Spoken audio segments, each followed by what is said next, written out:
Kas naman ang loob mo, Epe. Dumayo ka pa rito na nag-iisa. Hindi ako nag-iisa.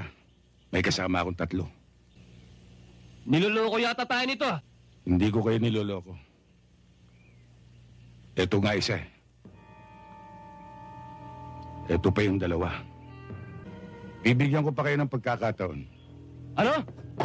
Kami pa bibigyan mo ng pagkakataon? Ibalik nyo lang ang ninyo. Para wala tayong problema. Anong problema?